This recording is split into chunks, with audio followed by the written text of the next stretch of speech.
I'm really tiny. There's no point in making myself full screen. Marsupial will be here momentarily. I think I heard him rustling around in the background. So, yeah, don't worry. Don't worry. But until then, hey, you got me.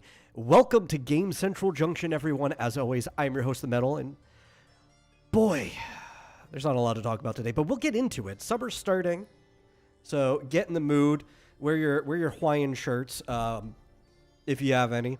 Not that you quite need it to be summer for that. Actually, I went through a phase back in high school, I think, and that was probably about the time, where I mostly wore Hawaiian shirts. I had this one, like, really dark red floral one that I wore way too often because it was really, really comfortable. And that's like the only excuse you ever need to wear one of these tropical shirts. But this one's got Pokemon on it, so it's fitting for the show. And yeah, buckle up, share us out with somebody else, get more people in here. Maybe even give it a like if you're over on YouTube. And if you really like the show, you can always give a donation to streamlabs.com/vomitoriumlive. Really helps us out. And yeah, I don't know. I'm still stalling until Marsupial boots up his computer and is in the call. He was running a little late. But hey, Fizz Chozo, first one here, as usual, the loyal one. Hope you're having a good time. For the most part, I am. You know, your day always drops when you have to call a government service and you're on hold for like 20 minutes, but, you know, then it gets better again after that's over, so. But yeah. Do I have what I want to start with prepared on screen? Let me make sure I have that. No, that's not what we're starting with. We might start with this. Actually, yeah, that's a good one. Prices of things. But I really just don't want to get started till on any individual topic until it gets here. So maybe we just start talking about some of the stuff in gaming that I've been involved in. If there is anything. Probably need to get back to Infinifactory sometime, says Fizchozo. If you enjoy it, you should. You know, the problem with games, I know you don't have this problem as much as most people do because you're a bit pickier and it's harder for you to find something you truly enjoy. But for me, because there's a lot of stuff that I find even marginally fun, it's hard to get around to everything you want to play. Especially if you're into live service games like I am, because you kind of have to keep up with your live service games. So it's like, okay, I'll do the minimum upkeep for the live service game, and then I'll jump over to the like single player offline game I want to play. It is rough. In fact, count your blessings if you're picky. You may find yourself hard to locate something new to play, but at least you aren't sitting there deadlocked by having too much to play. You know, I guess it's a blessing and a curse at the same time. How does everyone feel about your XCOM series? I watched a little bit of it. It's all right. It's minimalistic. Some people might be into that. Definitely could use more flair, but that's also a personal thing. I'm the type of guy that I kind of like it when people do all kinds of editing with like heads-up display and overlays and stuff, but that's me. A lot of people just like plain video recording with possibly somebody talking over or not and no extra things. So it's really all just going to be up to preference at the end of the day. And you should really just make videos the way you like it. Also, you know, whatever your limitations might be as well. You may not be able to put all that stuff in there. But if you like videos a certain way, you're like, I just like watching the gameplay, maybe hearing some commentary here and there, or maybe no commentary at all, that's the type of stuff you should upload, because if you like it, even if it's a small audience, that means there's probably somebody else out there with similar taste to you. Hey, Mike, dropping in to like and share the stream. Always appreciated. I had you on in the background earlier. I was running around doing chores.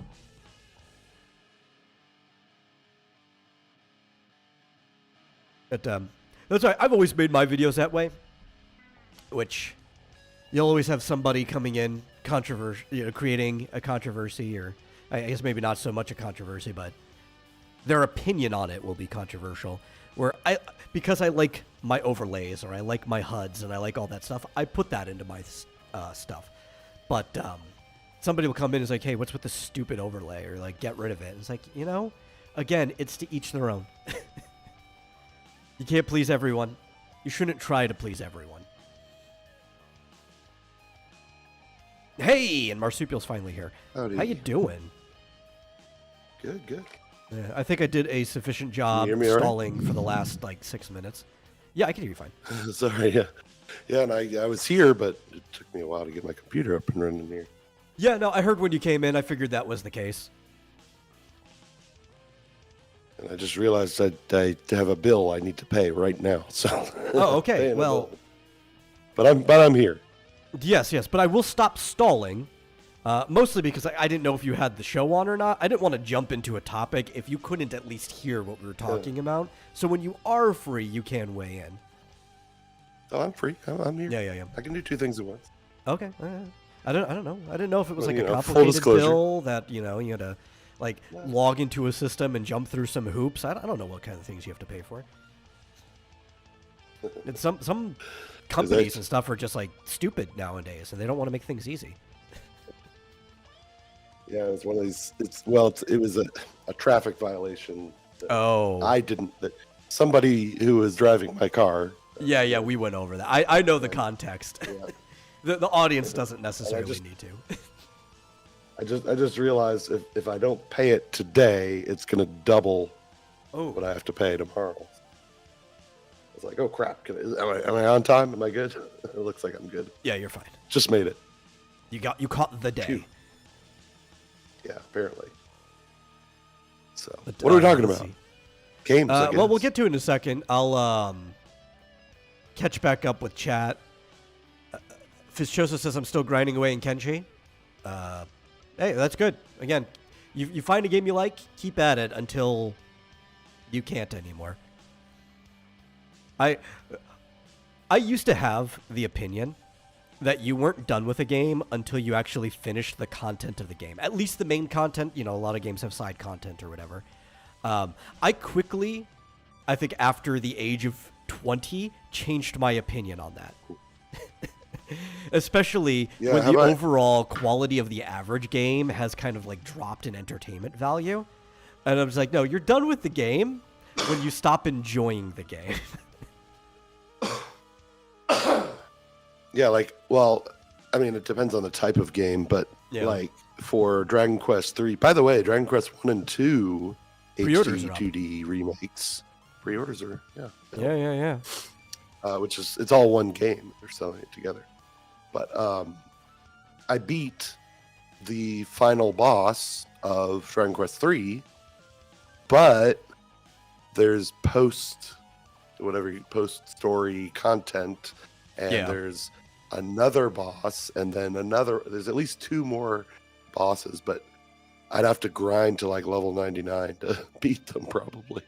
So am I done with that game, or am I not? You're done when you stop having fun. If it doesn't excite you to go and do that content, then you're done.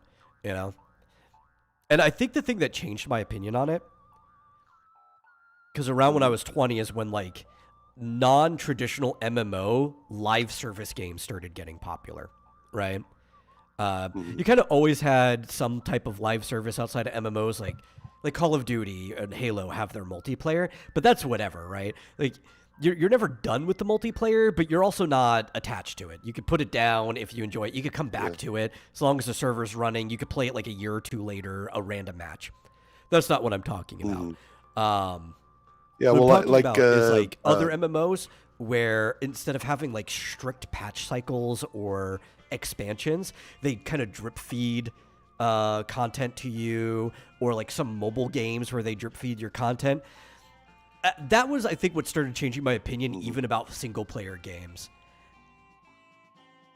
Yeah. And how much longer single player games have started getting too. Because like back in between like the late 80s, which despite growing up in the 90s, I played a lot of those late 80 games growing up, all the way to like the mid-aughts, it was feasible to beat a game that you picked up. Like in a normal time, you could spend a weekend playing it and you're done.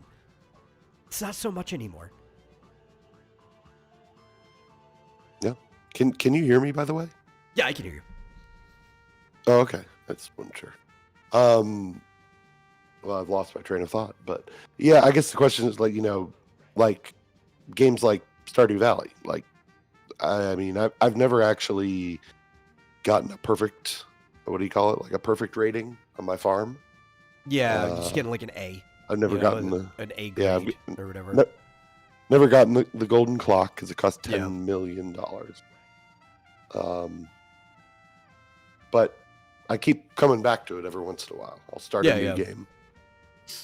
And really, that game is designed that the main content is just the first 2 years of the game. But it's got so much content, so it's like you put as much investment into it as you want to.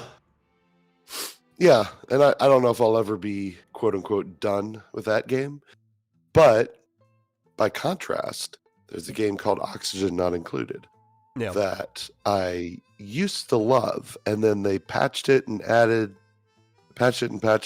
to oblivion and added so much more content that it's become almost impossible to even understand. It has, yeah, it's suffered the fate of World of Warcraft. It's gotten way too complicated, and I haven't played through every single patch, every single content update.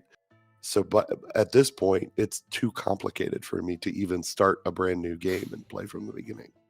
Yeah, this is like I'm done with that game, unfortunately, because I'm like I tried, I tried, I don't know, probably a couple of years ago when it wasn't even as complicated as it is now, and I was like, I can't even understand this game anymore. So, plus they broke all the awesome mods, like every single major update, like every mod that I loved kept getting broken. And I had that same experience with Terraria. Like at one point, I finished Terraria, as much as you could say finishing. Like I did all of the main bosses that were available. I beat the Wall of Flesh. I went into the hard mode or whatever it is afterwards, and did some of the bonus stuff. And then years passed, and I come back to it, and like, well, based on the content that's available now, I never even came close to beating Terraria. But that didn't exist back then when I beat it. Yeah. Yeah. Yeah, I'm a little worried that same thing's going to happen with Core Keeper. I need to get back to that because it's still pretty simple, but I could see it getting crazy if they keep adding stuff. Yeah. And like Fizz here says, I still haven't experienced all of the content from Morrowind or New Vegas, and he loves those games. It's like, But you know what is best too, with a game you love, that those games are very replayable, you can always come back to them, is to just play a run of that game until you no longer enjoy it. Put it down, and you could just enjoy it again years later. I think that's actually one of the strongest points to that like feature complete single player game that we actually lose a lot in most of modern game development. Something that I think Claire Obscure, Expedition 33, will fall into that category, because it looks like if you get good at the game, right? If you start learning the fights really fast, you could beat it pretty quickly. You could get through all of the acts, maybe even in a weekend if you just spent all weekend doing it. But it's cool because like that's what you almost want from an RPG. You're like, I want to spend anywhere between 20 to 60 hours playing the game. Then I want to put it down for several years and come back and re-experience it almost fresh, right?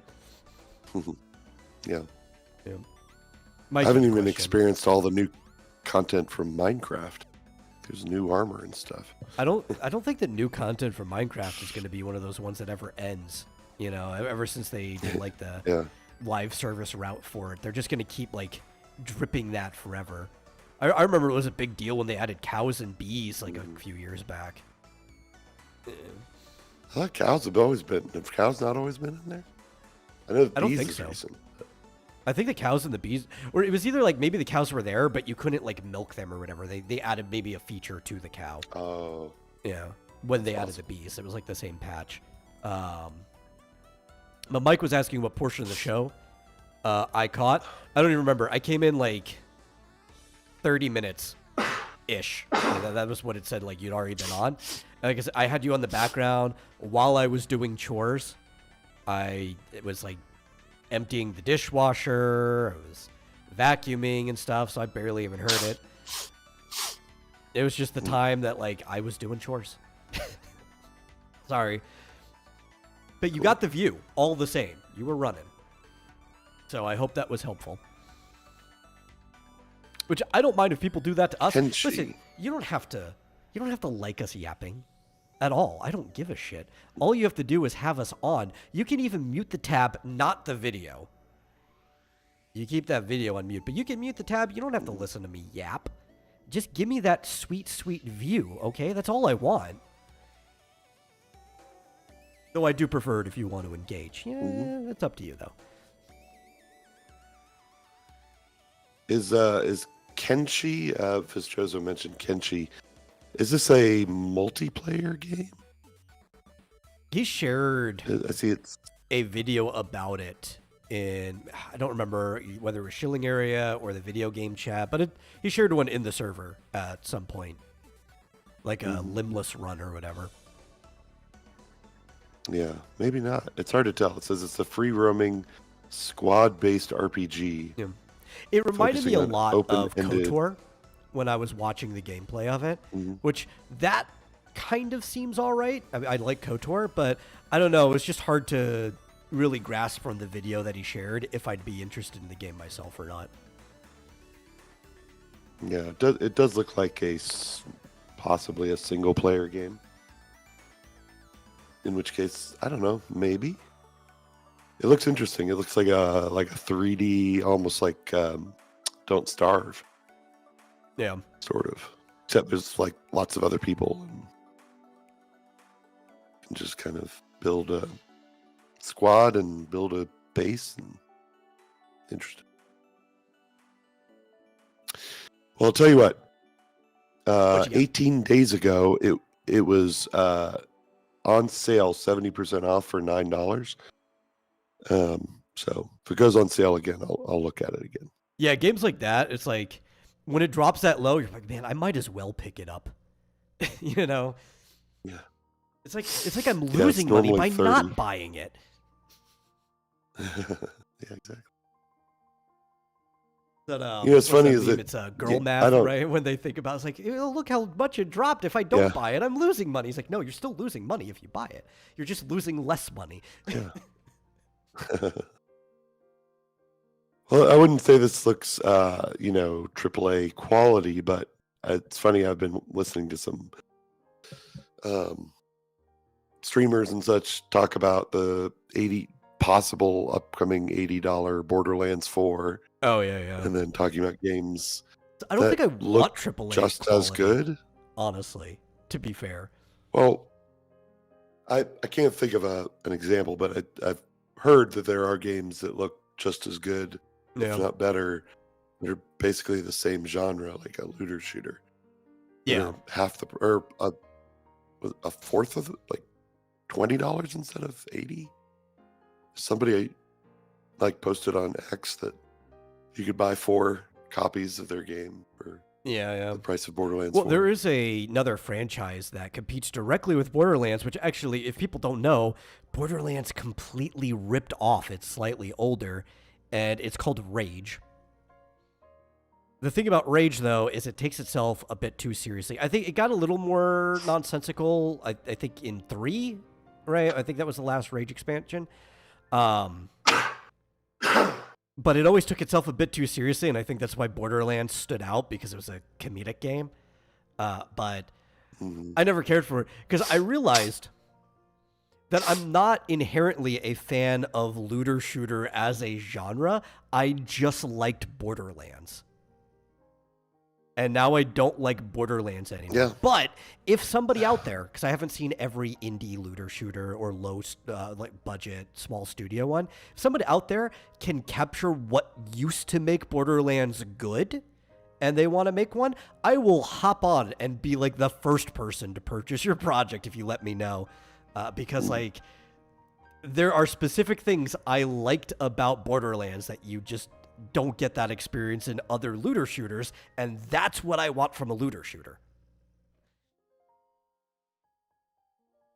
I assume the humor is... That's a big part of it, too. Yeah. Fallen to the level of cringe at this point. Yeah, it's been trending that way for a long time. Like, you could even start seeing it in 2.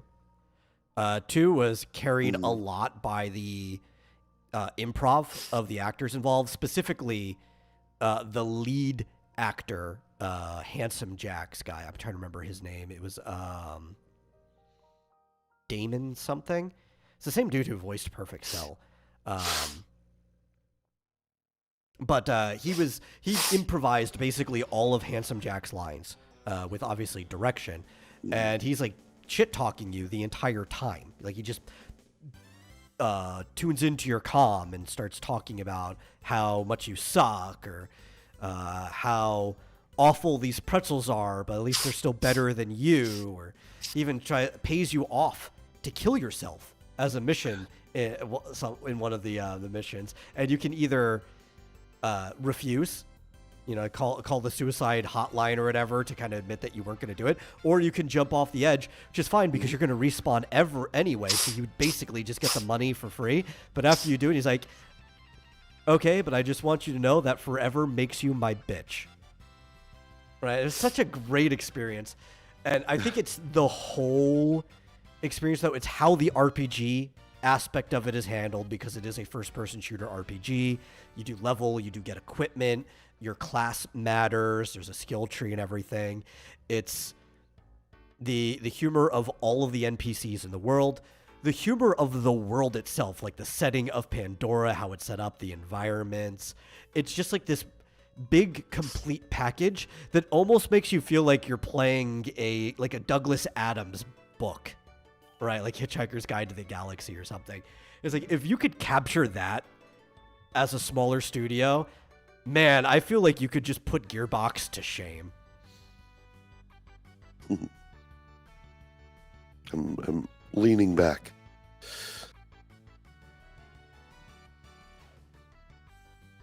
Well, did you see what came out today?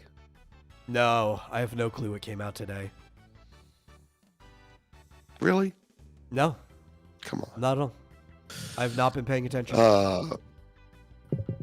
Apparently, Elden Ring Night Rain has been released. Oh, that would explain why all of those guide articles were filling up the list. The problem is you can't tell if that came out today when they do that, because sometimes they start petering that out a day or two before release.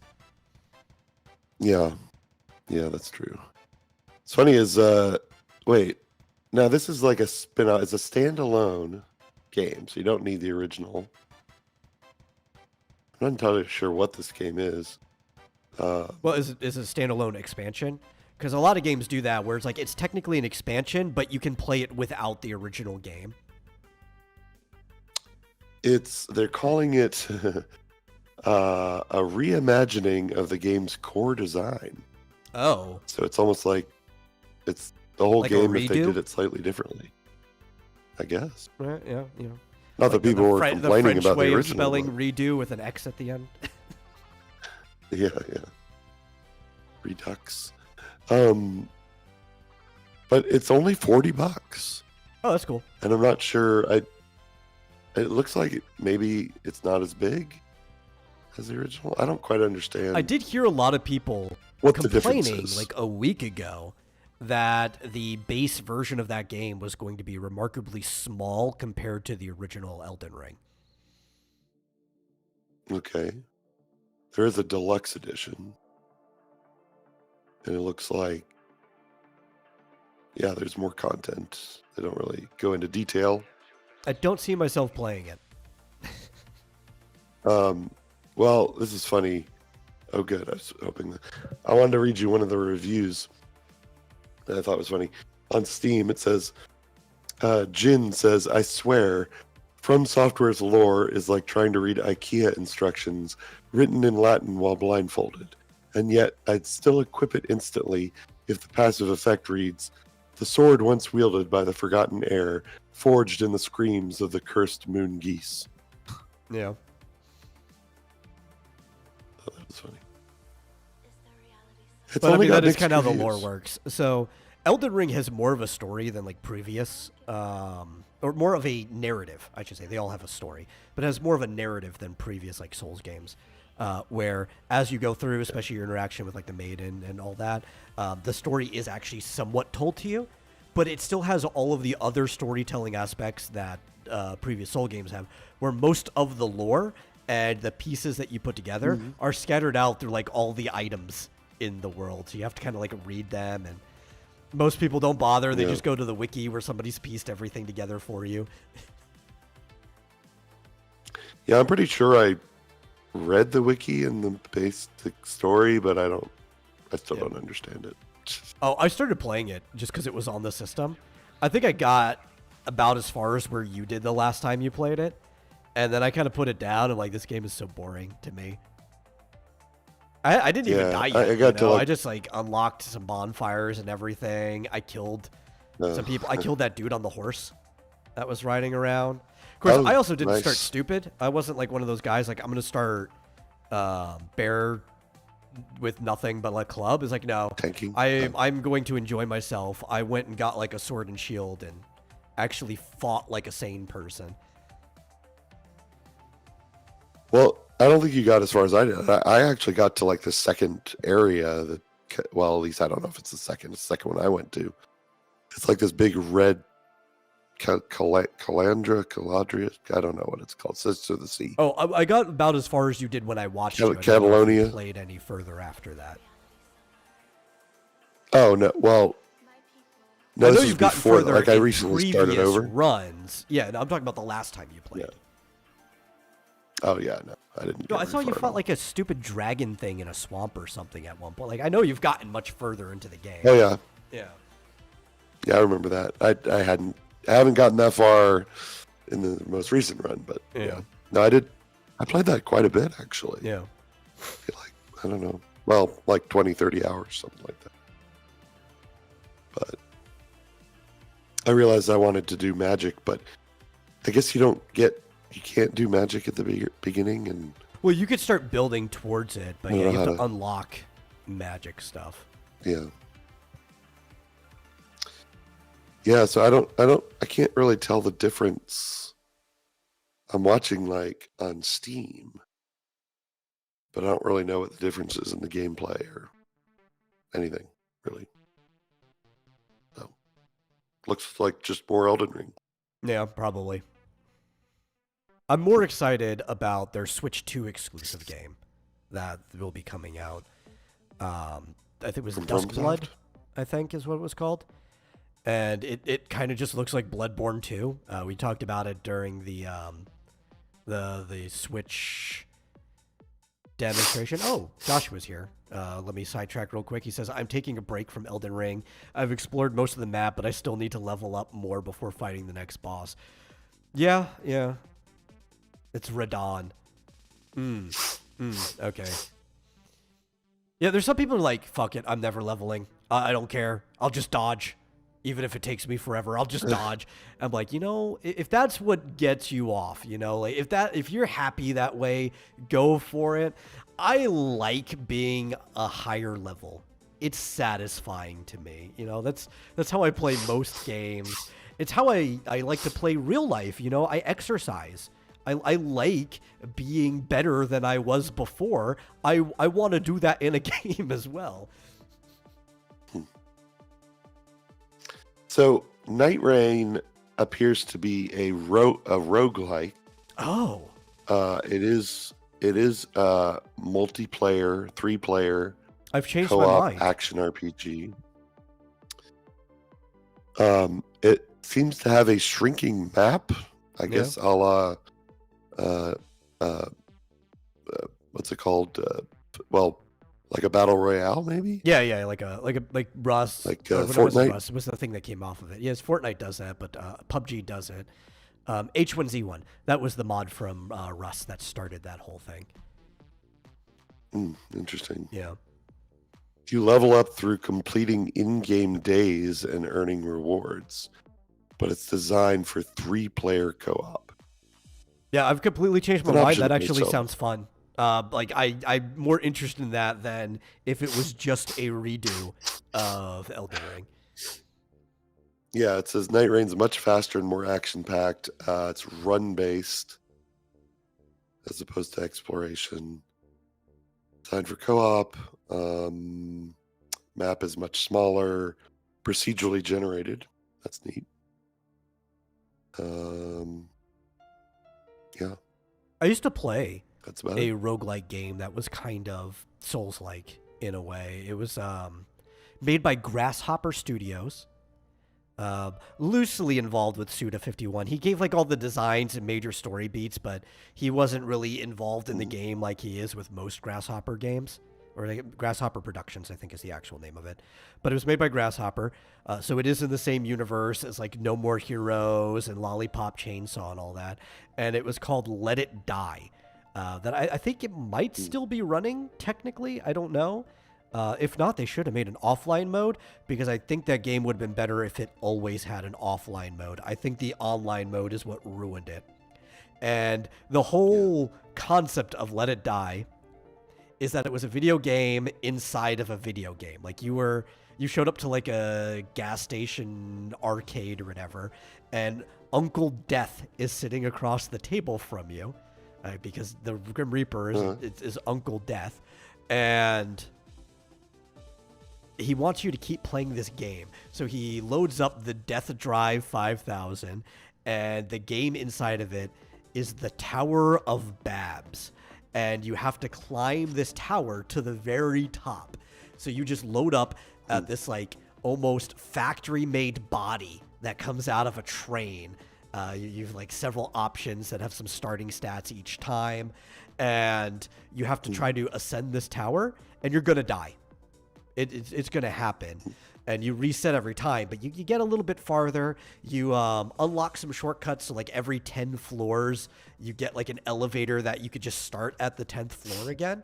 But that's dangerous, because if you die and you just like go straight back up to where you were, you're probably just going to die immediately again because you're under leveled. So you start developing strategies. Like I figured out I can fight the first boss, or the first mini boss, I think floor 5. It might be every 5th floor you get an elevator. But the first mini boss, I could easily fight level 1 with like no objects and beat him. It takes a little bit to do it, but I could beat him. And I could just reset, do that 5 times, and I'm already level 10. And I'm like, okay, I can start progressing again. It was a very fun game.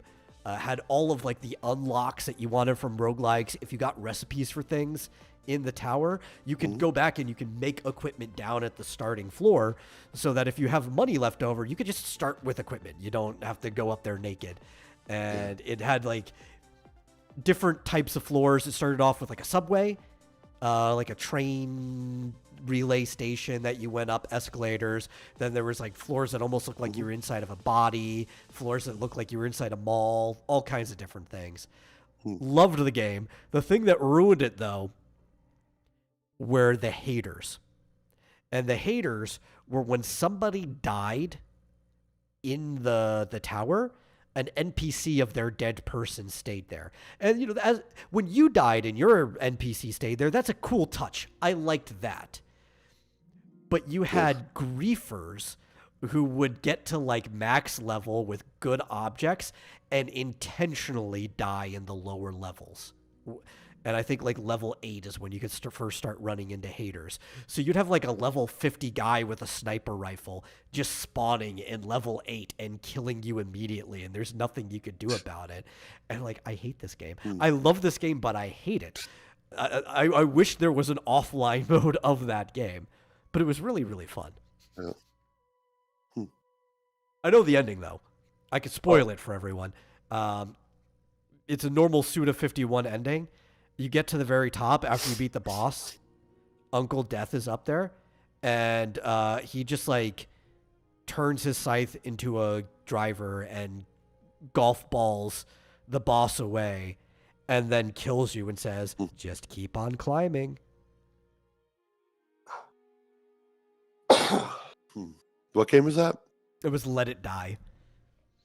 It's a very Kino, very artwork of a game. Like, I have to appreciate the art of it. There were some cool things with the multiplayer too, where your region, you represented it. So like in the States, I represented Texas specifically. There was like a region for each state, and you could make like a little squad, like a guild within your region, and you would go like sack other people's train stations to be able to get points for your region.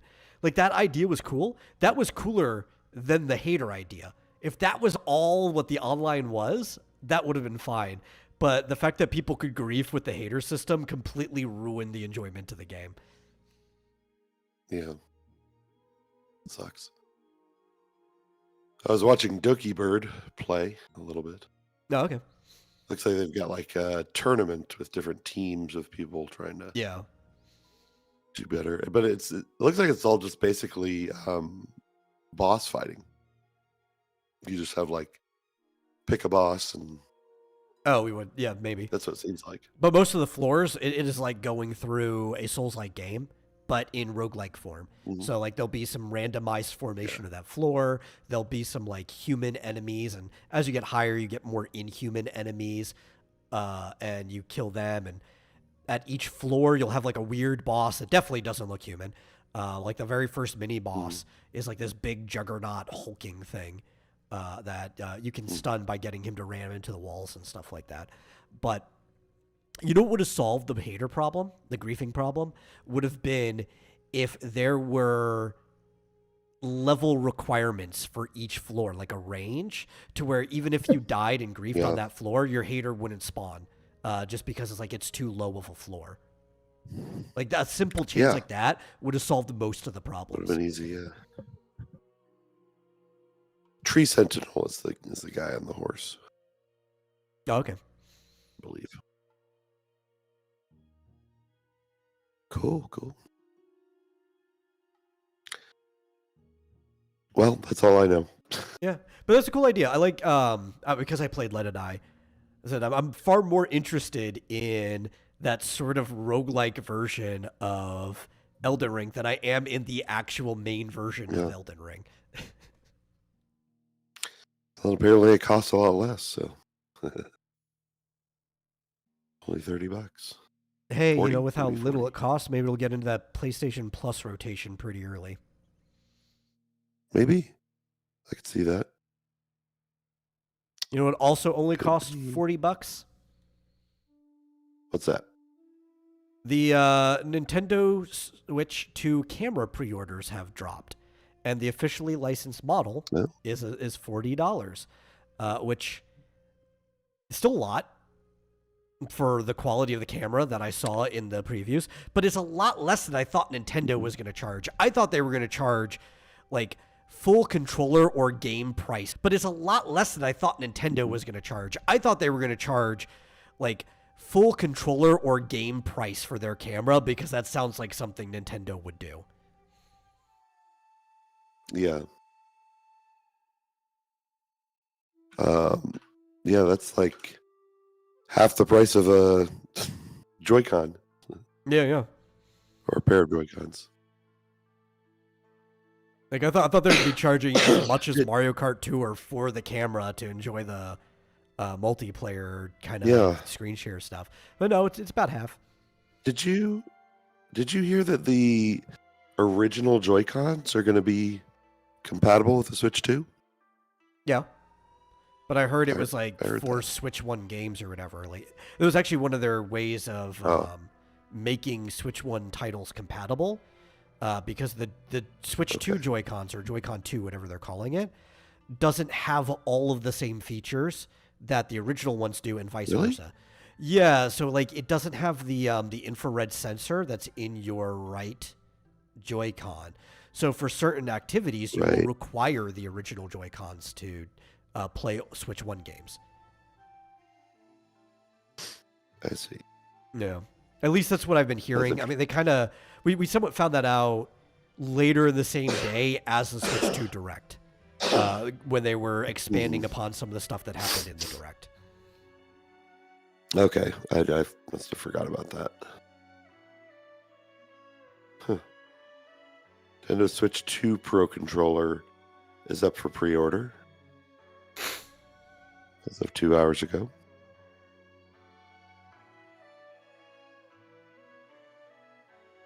Oh, that's nice.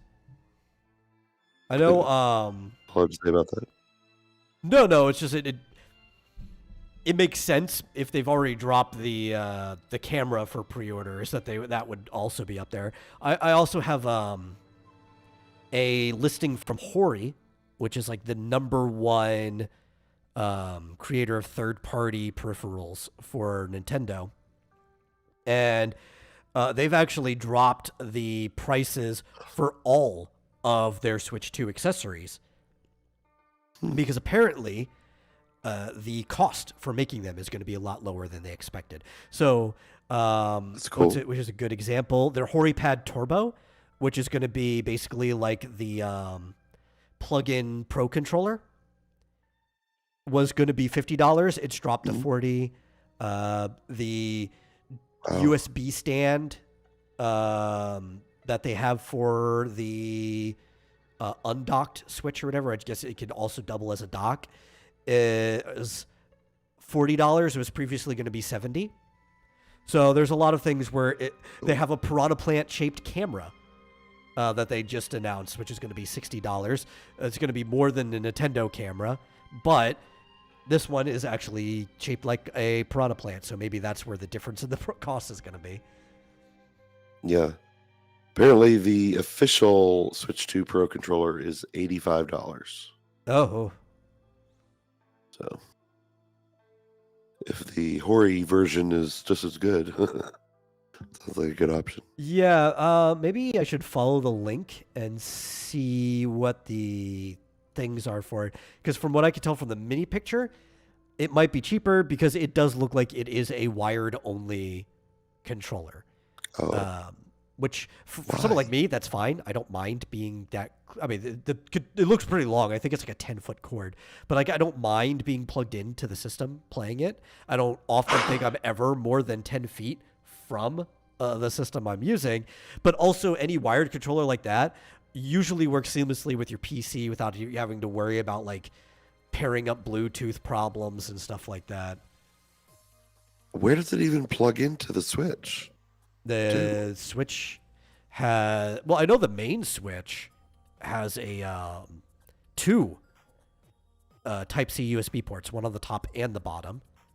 So if you want to play using that controller while it's undocked, that might be an option if it's USB-C. I'm trying to see what it is. Yeah. But the dock has USB ports. I mean, the regular Switch dock has USB ports. Okay. Interesting.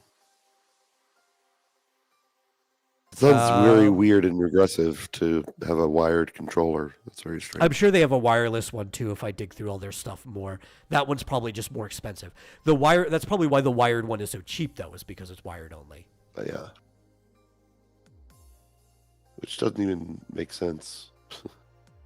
For a long time, wired controllers have just been less expensive than wireless.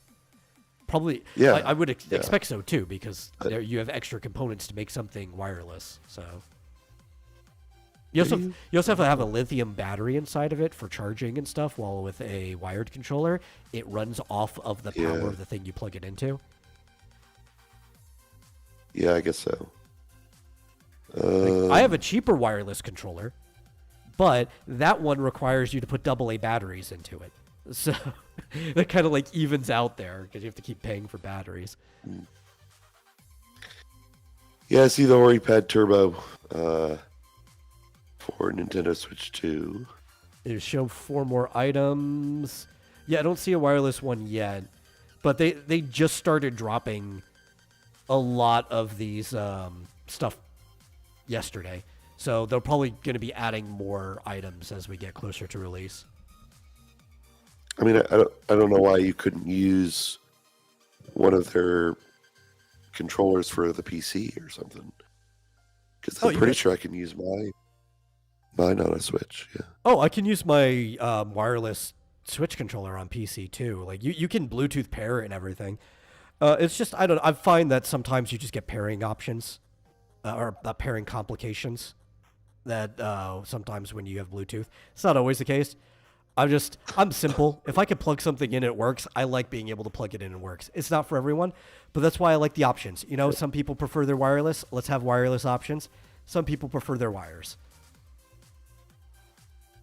Yeah. I will say that I much prefer a wired, mouse and keyboard Same. on my PC because I had wireless ones and they're so laggy, it's ridiculous. And they're touchy too. Like sometimes they'll unpair for no reason, or especially if it's Yeah. one that has like a little adapter you have to plug into a USB slot. It'll just like any little interference will cause your mouse to jump or whatever, like or skip Yep. and everything. It's like God. Yeah, I had all kinds of problems like that. Yeah. Much better with Yeah. the wire. And there's some things I just like having one of each, right? Like I like wired headsets, but I also like wireless headsets, like the one you have, where you can just kind of like get up and walk away from wherever it's paired. I Yeah. find the wired ones are more reliable, but most of the time you don't need your headset to be that reliable if you're just listening to something. Yeah, this one's pretty good. It's just seems like everything has a terrible, awful microphone. So Yeah, I tried using Oh, the even microphone, this- and it's even worse. this mic is AirPods. shit. I more have got it just to have a headphones, but and they were cheaper. There's a problem. Like sometimes getting a pair of headphones can be more expensive than getting a headset. It's like this is like $20. I'm not paying that much for a pair of headphones. Get out of here.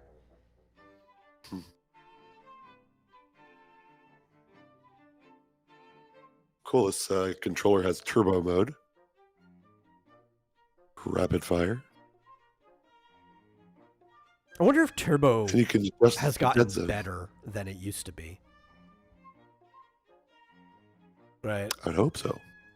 Because obviously it's going to matter on the sensitivity of the controller, but also what you program it to. And usually with Turbo, I would think you it's could- dialed just below the maximum times that you can press it repeatedly so that there's no accidental overlap or anything like that that could cause issues. But because of that, if you're fast yourself, you've often been able to outpace the Turbo, which I used to be able to back on the GameCube days. But the controllers are also way more sensitive than they used to be, so I doubt I could outpace Turbo now if it's tuned like as high as you can go. Yeah, I wonder if you can adjust the speed. Apparently, you can adjust the dead zone of the analog sticks. Oh, on this cool. thing. Yeah. You could do that. I think what's it called? That one emulator, Dolphin. I think Dolphin lets you adjust the dead zone of the controller because for some games, especially dealing with like a digital controller, you're more sensitive than maybe the original GameCube controller was, and different games were programmed around different dead zones for the mechanics of the game. Like Melee is a very touchy game, but then like Super Mario Sunshine's not as touchy. So you might be hitting things way earlier than you want to if it's tuned specifically for Melee. So they let you go in there and adjust the dead zone for your controller. Yeah. Well, did you hear that EA canceled Black Panther? Yes, that's actually one of the Black things I had Panther pulled game. up because they laid off like a bunch of additional staff and the entire developer for it. Yeah, Cliffhanger Games. Which I have no idea if have they made anything else. I don't recognize that name. I don't think so. I have heard some interesting takes on it that apparently Cliffhanger Games was let go or you could also say Cliffhanger Games was dropped. Yeah, well, I mean, they were formed back in 2023 specifically for this game. So it kind of makes sense that if you were made them specifically for this game and you're canceling the game, what's the point of having the studio around, right? Yes, exactly. Funny thing about Cliffhanger Games, funnier than the puns from earlier. The head of Cliffhanger was a black woman who decided that she was only going to hire black people. Oh, okay. The entire studio illegally was all one race. So, yes, they had a racist in charge who decided to break the law and only hire by race. And then what do you know? Their game was shit. Yeah.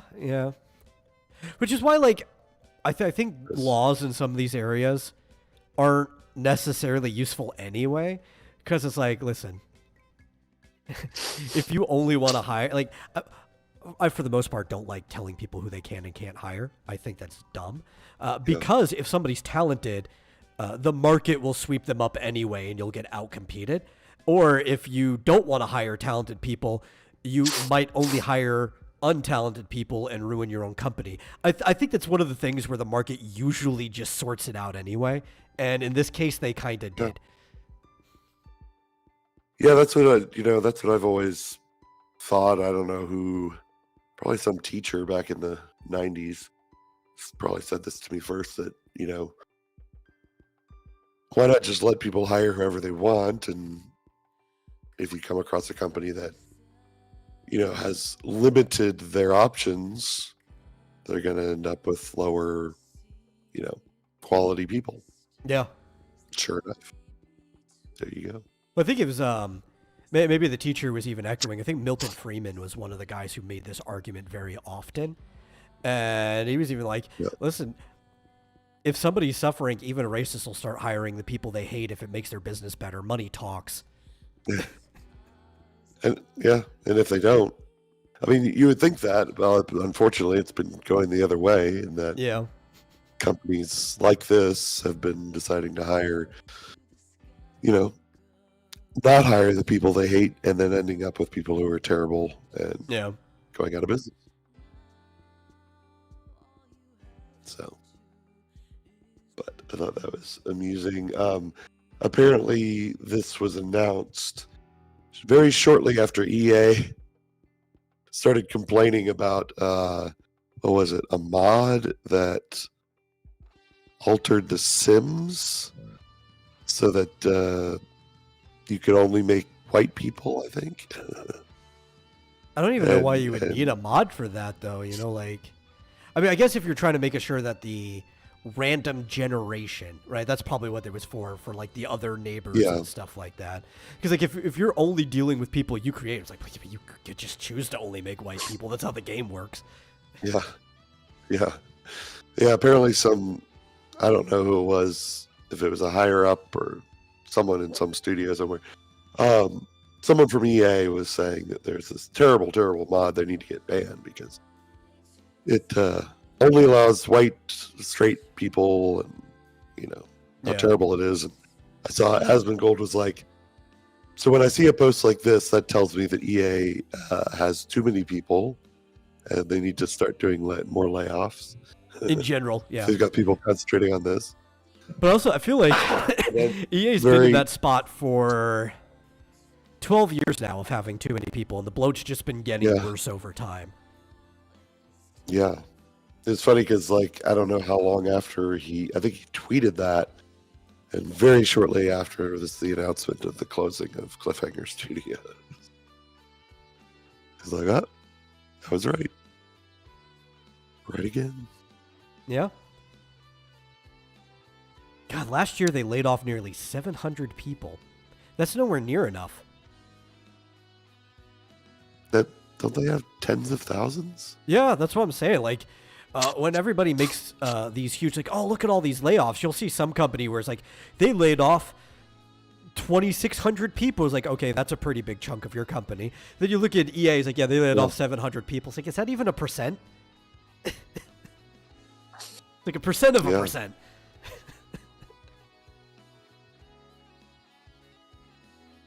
This is a weird article about the Switch 2 saying the title is Where to Find Nintendo Switch 2 on Launch Day. And then the subtitle says, Get that Nintendo 3DS ready for Street Pass next week. What does that mean? I guess people are going to be out and about. Yeah, they're going to be in line. It's like, listen, if you haven't gotten your Street Pass stuff in a while, maybe we can convince a lot of people to just like get. I feel like this is a very selfish post on behalf of the writer because they're going to be in line waiting. It's like, I need those Street Passes. There's a few puzzles I still haven't finished. I never did finish all the puzzles, but I think I did, actually. I think I have every single puzzle done. I also have like so many tags from around the world just because of going to conventions and stuff. Like I have about half the prefectures of Japan tagged. I've got most of Canada tagged, most of Mexico. I think for some reason Australia only has one region. I'm like, come on, it should at least be 4. But it's like I've got no, they did have another one. Tasmania is its own region. So it's like as long as you're not on the same mainland, we'll give you a different region. But I've got like most of Australia tagged. Some random stuff in Africa. I'm like, some dude who lived in Africa came to this convention. That's kind of cool. Yeah. That's pretty nice. So apparently Target, specifically just Target, is having some sort of event on June 5th where they'll be, I guess they're not selling the Switch 2 until 8 a.m. on the 5th.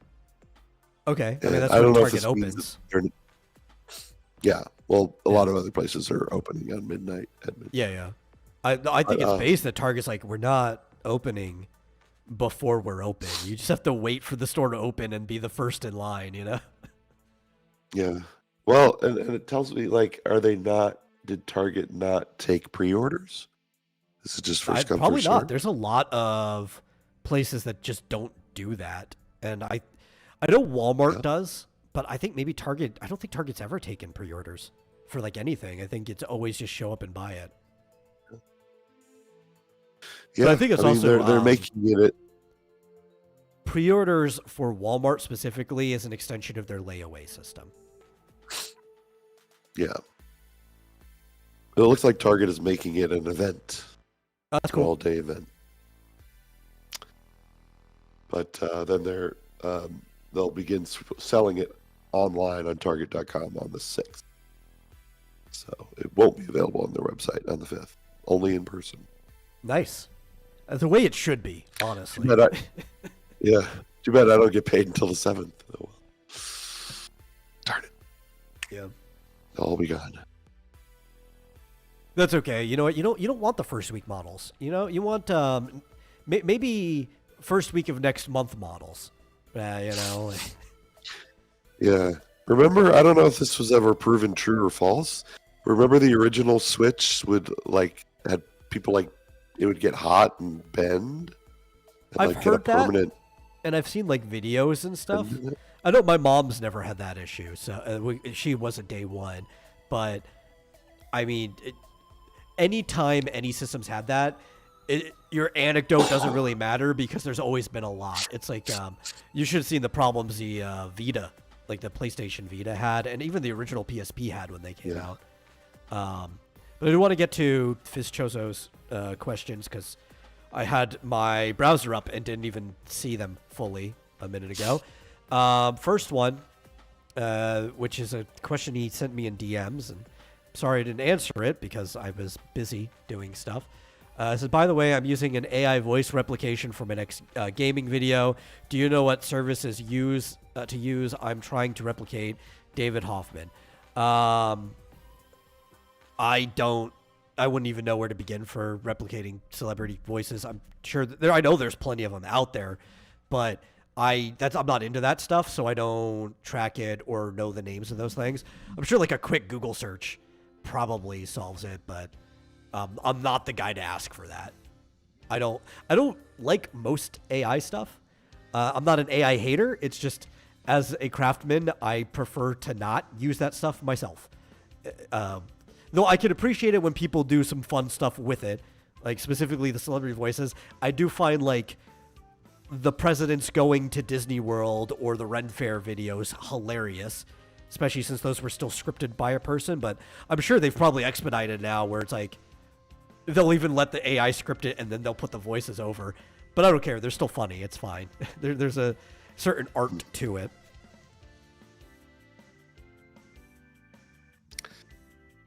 Well, apparently, ChatGPT says that it could not find an AI voice changer that can specifically replicate the voice of David Hoffman. Sorry. There would probably have to be a desire for it, right? Yeah. And somebody would have to train it personally. So they'd probably just go to like one of those voice labs or whatever they're called. I think there's one that's literally just called voice labs. You'd go there, and then you'd have to like get their list of words you have to say in order. Then you'd have to go and find like movies and stuff that Hoffman was in, and then find each word, clip it out into like an audio editing program in order, and then send it to the lab. Which they're not supposed to do the voices of celebrities, but they don't actually look at anything you send in, so they end up doing that a lot anyway. Yeah. But apparently, the platforms it does recommend for providing AI voice cloning are 11 Labs, Respeecher, and FindShare. 11 Labs. That was the one I was thinking. I was thinking of something Labs, Yeah. Yep. And then his other question was... You're probably right. Oh, what were you saying?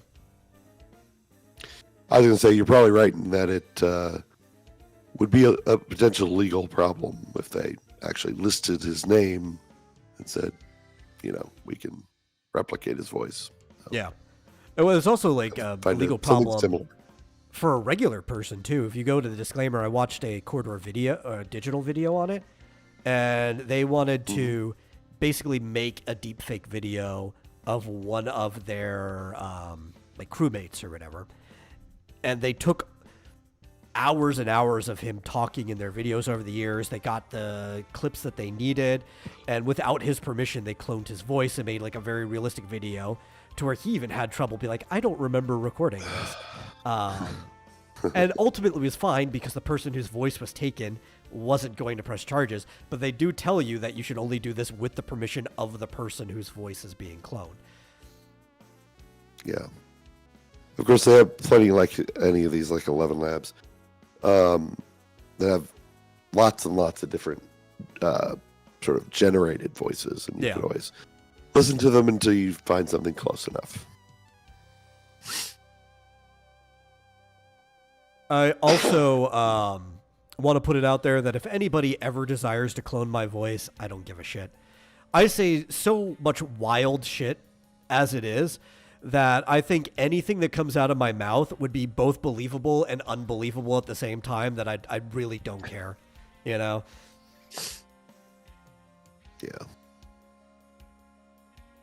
It's just for future reference. Yeah. But his other question is, what about a Black Panther or video game would even be cool, like mechanically? I mean, it's a video game.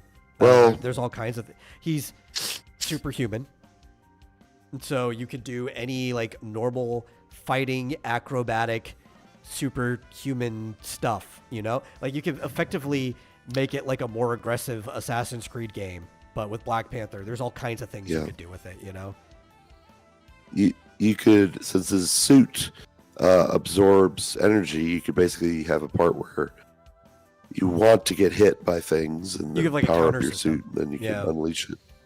Yeah. Or there could be trade-offs, like like even though it's not perfectly fitting with the character, you could choose to get hit by bullets and explosives and things, which might reduce your life, but then allow you to do like a supercharged attack or something. You make it a platformer.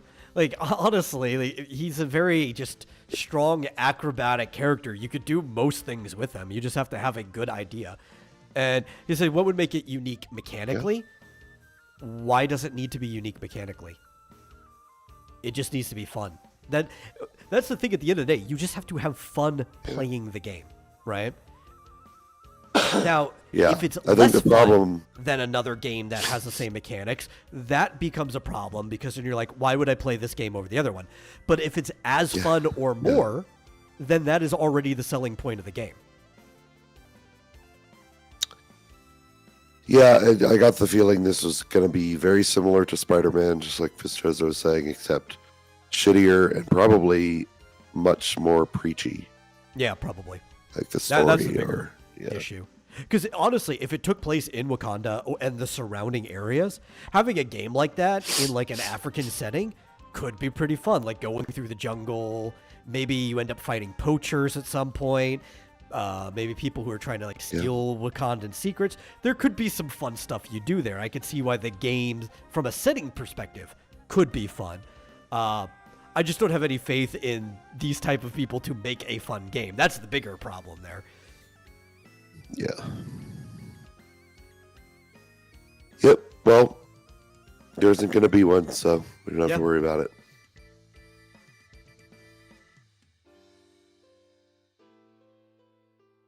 Yeah. You ever wonder why in Wakanda, everything outside of like the capital city is just a bunch of huts? Even though they're supposed to be like this technically advanced nation. I never got that. It seemed pretty racist to me. I got the feeling that, they not only didn't share the vibranium with the outside world, they didn't even share it with everyone inside Wakanda. Oh, yeah.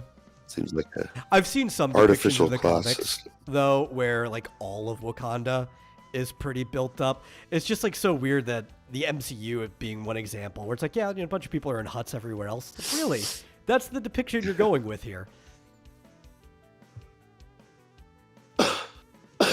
Yeah, like who got to choose? Like presumably, when the meteor landed, they were all pretty much equally poor. Yeah. Who got to choose? Who got to partake of the wealth? And it was probably very bloody. Or was it by choice? Especially like maybe the first person who learned how to use the ore. It's like, I've got advanced armor and weapons that you don't have. Good luck taking it from me.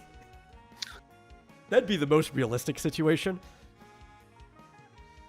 Yeah, honestly, when there's, if it's a finite resource, there are going to be wars over it. Yeah, every time, without a doubt. So, yep. And if that resource makes war easier for you, and you're the first one to it, you win. Congratulations. Not always. Sometimes there's exceptions. Sometimes your tactics are just so incompetent that people with more rudimentary tools end up taking you out. But more often than not, it's like, I've got all the steel. What are you going to do about it? Yeah, exactly.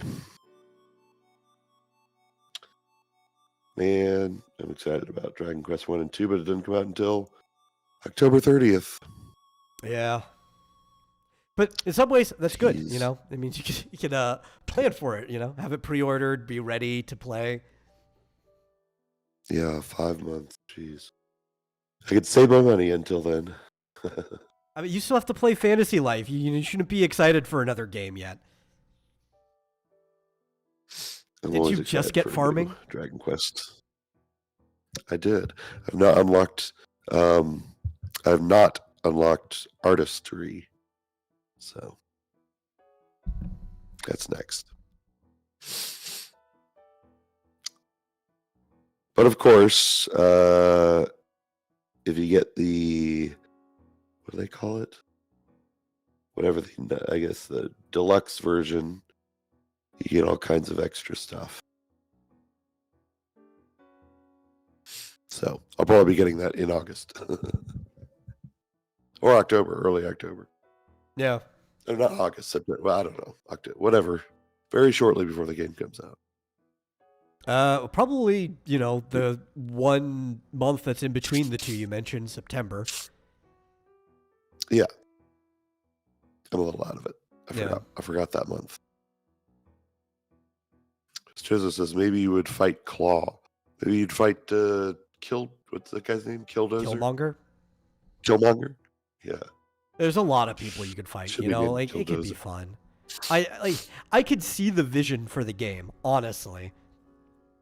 Especially if it was like still acrobatic but more grounded than Spider. Maybe like the physics were closer to the Batman Arkham games, because Batman is practically superhuman in himself, so him and Black Panther are kind of closer in physical ability.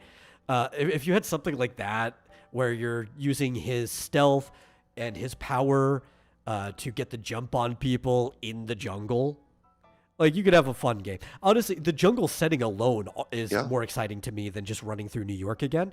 So, like, again, I see the vision, but I also understand why this got canceled. Not only is EA probably spent too much money on it than they already should have in pre-production,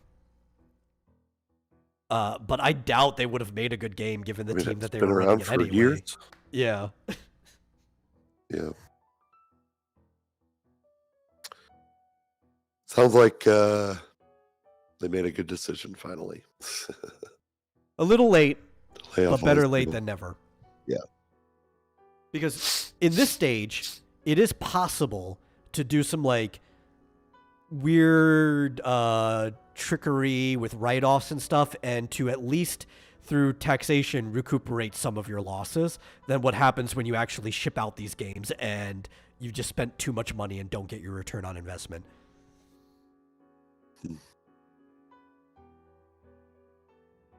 Yeah, eventually you got to cut your losses. Yeah. Move on. You're basically the equivalent of a restaurant scrapping up waste, Yeah. Well, did you see the newly revealed Final Fantasy Magic the Gathering card? They revealed another one? No. I mean, I've been kind of following it, but I thought we already saw all of them at this point. I didn't know they were still dropping them. What were they? Yeah, these are not characters. There's one sorcery card called Reach the Horizon. And it depicts the characters at the edge of the highway in Final Fantasy VII, about to leave Midgar. Oh, okay.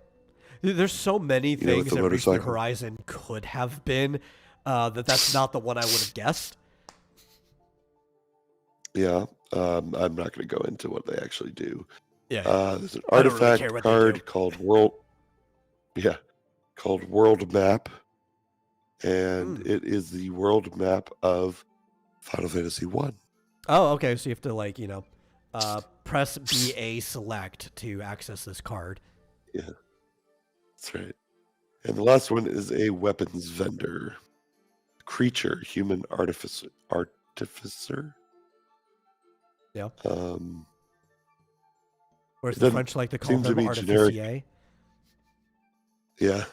Generic weapons vendor. It doesn't look like any particular game. But let's see. When the creature enters, draw a card. Okay. And yeah. Some other stuff happens. It's been a while since I played Magic, so can't really remember the rules. The brooms talk backwards, eh? Yeah, is what's her name? Matoya. Matilda? Is that her name? Matoya. Yeah. I wonder if she's on a card. That'd be cool, because she's appeared in a couple games. They actually brought her in for the first expansion after A Realm Reborn, Heaven's Ward, for Final Fantasy XIV. She was the Y'shtola's teacher. And she stands out from all the other characters because she literally looks like a Final Fantasy 1 character, almost the way that a Mono would have drawn her, just done in like the same modeling as everyone. She's even kind of like hunched over, bigger than you'd expect. Very nice lady, though. And you do go to Matoya's cave, and there are brooms. They don't all talk backwards. I think at least one of them does as a joke, but they are magicked brooms, and you can even get a magicked broom as a pet, like that follows you around.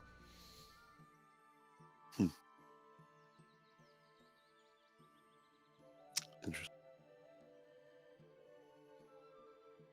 Yeah, it looks like when you have the weapons vendor, you can, if you have equipment, you can attach them to a creature that you control. Oh, okay. Makes perfect sense. But yeah, that's it. Kind of boring.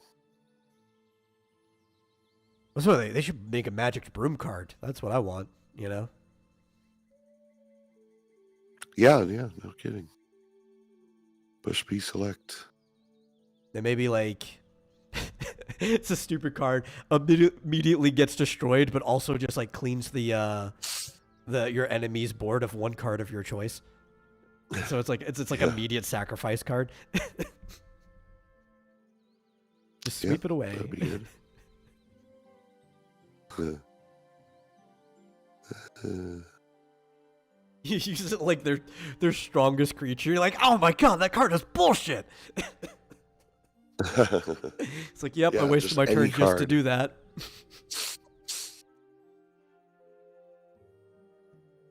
Yeah, it's basically Infinity Zero card. Yeah.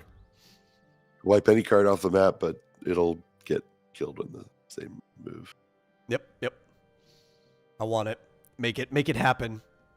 You could ban it from professional play. I don't care. Most of these Final Fantasy cards are probably going to be banned from tournament play anyway. They're just there for fun. Make it happen, Magic the Gathering. Yeah. Ooh, Killer Instinct Gold comes to Nintendo Switch Online plus expansion pack today. That's a fun game. It's not the best Killer Instinct game, but it's still fun all the same. Definitely. I used to play way too much Killer Instinct, which is why when my brother was going through his phase of getting these 1-up arcades, he got one that was Killer Instinct and Battletoads that had like every version of both games. It's like, I don't even care about any of your other arcade games anymore. This is probably the only one I'm touching.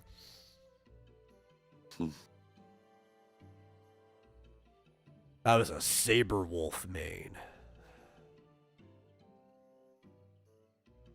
So apparently there are quite a few games that are getting free updates for the Switch 2 instead of having to pay for them.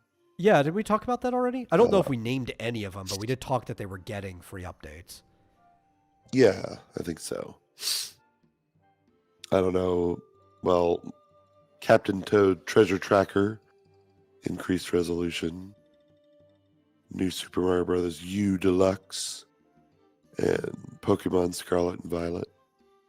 Yeah. Actually, it looks like all of the Super Mario games, including Odyssey, are getting free updates. And, by the way, Legend of Zelda, Echoes of Wisdom, and Link's Awakening, free resolution updates. Okay. So, that's cool. I wonder if we'll be able to notice the difference. Especially Echoes of Wisdom makes the most sense because how recently it was made, that they probably made it with like a higher resolution version of it in mind for the Switch 2 as well. Like they just already had a package there. Yeah. They didn't have to re-export the game or do any modifications to it. Yeah. A lot of these games, they make them with higher resolution than sometimes they ever use. Or effectively Even uncapped. It's whatever they export the game at, because they'll have like a camera focal resolution and everything. Yeah, I remember that's how they discovered some interesting new information about Twilight Princess. Yeah. That some of the, I guess, I don't know if it was from playing the HD version or if someone got a hold of the original textures. Yeah. But I've seen higher resolution textures of all kinds of old games that like the textures are something that has a specific resolution to it. And then like the camera will capture it with a specific resolution. But obviously when they're making the game, because they're dealing with like 3D models and environment, everything measured in like points and polygons. So like even when they're working on like a 3DS game, it's still just a bunch of points and polygons until they compress it to a format that can be played on the 3DS.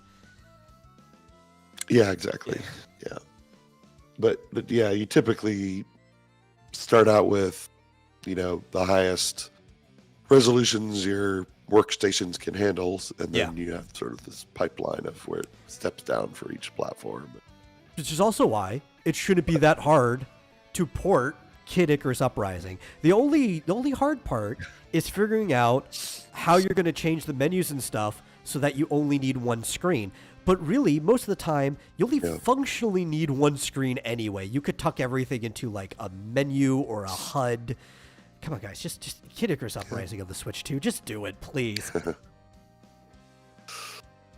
Yeah. It totally could. I mean, the only problems I've ever seen with doing easy ports like that is if they somehow lost the original textures or the original code or whatever. Yeah, like the whole package is just gone. But I know it's not in this case because Sakurai said so himself. So,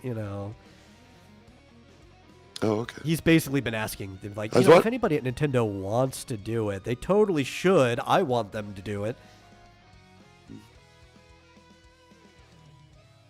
I was watching a video about Grezzo's remakes of Ocarina of Time and Majora's Mask. Yeah. And I feel like they said they didn't have any of the original code or something. I believe they that. had to recode everything. Because I believe when they said for the 3DS one specifically, right, that they basically rebuilt the whole game from the ground up. But they did it in a way that they wanted to retain basically everything, so they intentionally re-put in all of the speedrunning glitches in that one. Yeah. Except they didn't quite get everything right. Some of the physics is a little off. But for Ocarina of Time, it's actually better than the original game because of that, as opposed to Majora's Mask, where there's specific things that are like, it's the worst version of Majora's Mask. Yeah, I've heard that. It's the water hopping specifically is one of the big ones. Yeah. Well, it's good to know that some of the games that I have are getting updates. So if and when I ever do get a Switch 2, at least some of the games will look better for free.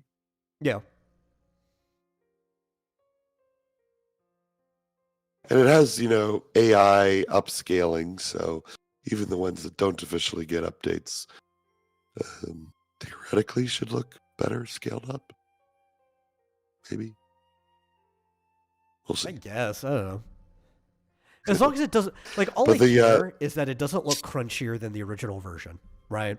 Like, if you put it on the screen and it looks like I just docked the Switch and there's no difference, I'm not going to complain at all, But if for some reason they upscale it and it looks crunchier because of the upscaling, it's like, it would have been better if you just didn't upscale it. Yeah, I wonder if that's going to be something you can turn on and off, because this NVIDIA chip has the DLSS sort of on-the-fly AI upscaling. So theoretically, you could turn it on and it does it just on the fly, or you could potentially turn it off. So if it, makes it look like shit. And I like crunchy games. Don't get me wrong. But, because I see the game as art, I don't want a game to look more crunchy than it originally was. If that's the way the game looks, I actually want it to mostly. So, crunchy, it's like... pixelated? Sort of. Like, you could get, a certain aliasing around something that wasn't there before is going to make something look crunchier. It's kind of like if you try playing an old PS1 game on, a flat screen and not a CRT. And you start seeing hard, jagged edges around things that you would not have perceived before. Hopefully they've figured out anti-aliasing by now. So Well, sometimes adding anti-aliasing to old things, depending on how you do it, actually makes things look worse than if you didn't. Just because of how it interacts with edges. So they have to do it the right way. There's like 5 or 6 different ways you can anti-alias, so you have to pick the right option for what you're working with. Well, that's where I hope that this DLSS Yeah. upscaling does better than past methods. But I guess we'll see. It's also why I think reporting the game, if you have the old files, is the best way. Because if you just have the models, even if they're low poly models, you report it into the higher resolution, and then it's just like, okay, they're flat edges. That's fine. You know, this is the way the polygons looked when you exported them for like manuals or promotional stuff. That's the way to do it. But like we mentioned before, you don't always have the original files to work with. True. True that. Yeah. Well, I think we're almost at the end. Is there anything? Oh, here's a funny thing, actually. Stories. You know, so usually I'm the first one to be like, I don't give a shit about what's going on with Hideo Kojima. Because for some reason, people care about things that he has nothing to do with. But what is his opinion on it? Well, this is actually something of his for once, so we'll talk about it. Apparently, Hideo Kojima rejected several celebrity appearances for Death Stranding 2, because after the first one, being a very cinematic, hyped-up game, a lot of celebrities want to be in the second game. Probably mostly after they saw Norman Reedus in there, and they're like, oh, well, I want to be in a game like that too. But there was one that he made sure was going to be in it, and it was his favorite VTuber. So apparently, Pecora is going to be in Death Stranding 2. Okay. Yeah. Like just her voice? No, I think like her model and everything from what I'm reading. Like she is going to be like a cameo in it. I'm reading further to see what the actual stuff is, but there's a video. Sorry. And it's okay. So we're thrilled to share that Usada Pecora from HoloLive Production appears in Death Stranding 2 on the beach as a prepper. What kind of prepper could she be? Find out when the game launches. Interesting. But she's going to be a cartoon character, basically? I don't know. Because it's just an announcement. They haven't shown anything. You'll have to find out later. She could be a humanoid NPC that has a similar outfit in the game style to look like Pecora. I doubt she'll probably look like her HoloLive version. Though, with the nature of the game, it also wouldn't be weird for her to almost be like Jessica Rabbited into the world as her model either. I'm just not, that's not my bet, but it wouldn't strike weird with all the stuff that's in that game. We'll find out. I think it's cool. Would be the appropriate analogy. Yeah. Considering she's. Well, that's why I went with Jessica instead of Roger Rabbit, but Yeah. There's a clip.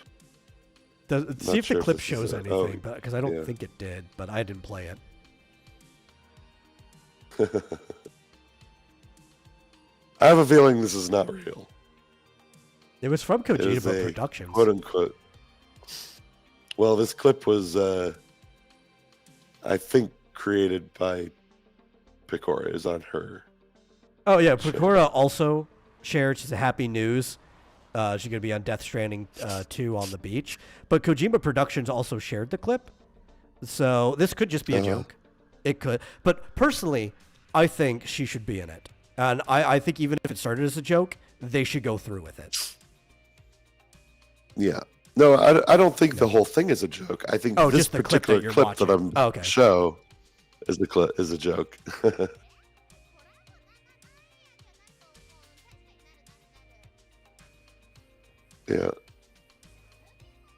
Or I could be wrong.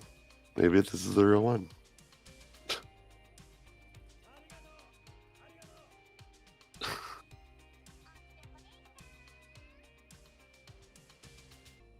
I don't know. Is that it? It could be. I mean, again, with the weird stuff of that world, even if she's a hologram to be like a prepper, that would make sense to the world. Yeah. Like, you literally could have a hologram of a VTuber exist in the world and not be an actual person, you know? Yeah. Did that show up on the Oh, on you the know what? I channel? don't think I didn't even pay attention. I had my browser up. If you want to show it again, I could fix it. I was just busy looking at your screen here. Let me switch to full screen first. I completely spaced out on that. God, I keep hitting the wrong one. Okay, we're in full screen. Yeah, let's try that again. Okay. Okay. Do you need It probably was to like just chopped that? in half and looked weird on the screen before. Yeah, it looked like there were 2 copies of it or something. Yeah. Weird. But yeah, in case people are interested. Mm-hmm.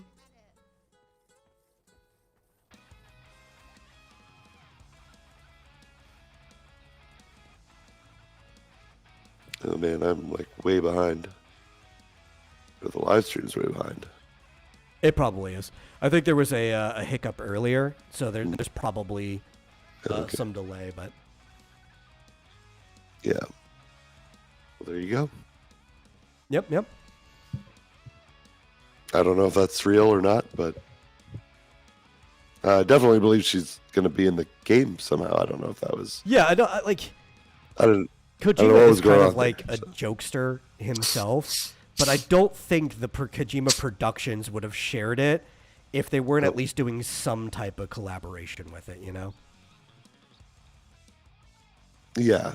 Where is it shared with from Kojima? Oh, I mean, that's Productions? the article I was reading literally had a tweet from it's Koji Pro 2015 EN. It's their official English production page. Yeah. Oh. From back when he started Kojima Productions in 2015. I see. Yeah. Yeah, maybe that's. It's got that that yellow verify check mark to let you know it's like a business. Yeah. Well, at any rate, that's cool. Glad he got his favorite YouTube or VTuber in there. Yeah. And you know, that's good taste too. Pecora's a good VTuber to have as your favorite of the options that are out there. She's been at it for a while. Oh, I thought he was going to do Pipkin Pippa.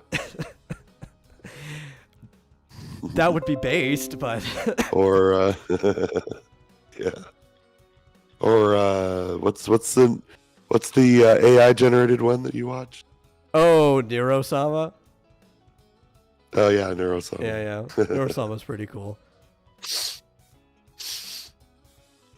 Yeah, this is like a 10-minute long thing, so if she's in here, I have no idea where.